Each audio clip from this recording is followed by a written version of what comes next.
It's all right. ഈ ഒരു story കൊണ്ട് ഞാൻ ചെറിയൊരു കാര്യമാണ് ഉദ്ദേശിച്ചത്. അതെന്താണെന്ന് ഞാൻ പറയാം. പലപ്പോഴും നമ്മൾ ചിലപ്പോൾ ഒരു കാര്യത്തിനോ ചില ആൾക്കാർക്കോ മാത്രം ഫോക്കസ് കൊടുക്കുമ്പോൾ നമ്മുടെ പല കാര്യങ്ങളും നമ്മുടെ ജീവിതത്തിൽ നഷ്ടപ്പെട്ടു പോകും. അതൊക്കെ ഓരോ ആൾക്കാരുടെ ഇഷ്ടമാണ്. പക്ഷേ എനിക്ക് പേഴ്സണലി തോന്നുന്നത് ലൈക്ക് അതൊരു വലിയ മണ്ടത്തരായിട്ടാണ്. കാരണം എന്ന് വെച്ചാൽ നമ്മൾ ഹ്യൂമൻസ് ഒരു സോഷ്യൽ ബീയിങ്സ് കൂടിയാണ്. നമുക്ക് എല്ലാവരും വേണം.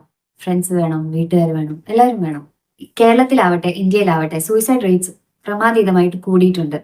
എന്തിന് നമ്മളെ കൊണ്ട് റീബിൽഡ് ചെയ്യാൻ പറ്റുന്ന ഒരു കാര്യത്തിന് സൂയിസൈഡ് ചെയ്യുന്നു? എല്ലാം നമുക്ക് പിന്നെയും ഒന്നെന്ന് പറഞ്ഞിട്ട് സ്റ്റാർട്ട് ചെയ്യാവുന്നതേ ഉള്ളൂ. നമ്മുടെ കാലിനോ കയ്യിനോ ഹാർട്ടിനോ എന്തെങ്കിലും ബുദ്ധിമുട്ട് വരുവാണെങ്കിൽ നമ്മളൊരു ഡോക്ടറെ കാണിക്കില്ലേ? പക്ഷേ കൂടുതൽ ആൾക്കാരും മെന്റലി എന്തെങ്കിലും ബുദ്ധിമുട്ട്, എന്തെങ്കിലും മാനസികമായിട്ട് എന്തെങ്കിലും ബുദ്ധിമുട്ട് വരുവാണെങ്കിൽ ഡോക്ടറെ കാണിക്കുന്നില്ല. അതെന്തുകൊണ്ടായിരിക്കും? ചിലപ്പോ ആൾക്കാര് ഭ്രാന്താണെന്നൊക്കെ ചിലപ്പോൾ വിളിക്കുമായിരിക്കും. അതുകൊണ്ടായിരിക്കും അല്ലേ? പക്ഷെ അങ്ങനെ നമ്മൾ ചിന്തിക്കേണ്ട കാര്യമില്ല. കാര്യം എന്ന് വെച്ചാല് അവർക്ക് നമ്മളെ നന്നായിട്ട് ഹെൽപ്പ് ചെയ്യാൻ പറ്റും. നമ്മള് പ്രൊഫഷണൽ ഹെൽപ്പ് വേണ്ടി വന്നാൽ നമ്മൾ എന്തായാലും എടുക്കണം. സൈക്കോളജിസ്റ്റ് ആവട്ടെ, സൈക്യാട്രിസ്റ്റ് ആവട്ടെ, നമ്മളൊരു കൗൺസിലിംഗ് ആവട്ടെ, എന്താണെങ്കിലും നമ്മൾ എന്തെങ്കിലും ഒരു ബുദ്ധിമുട്ടുണ്ടെങ്കിൽ നമ്മൾ അവരെ കാണണം.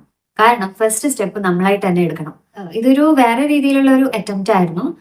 എന്തെങ്കിലും സജഷൻസ് ഉണ്ടെങ്കിൽ ഒന്ന് കമന്റ് ചെയ്യണേ.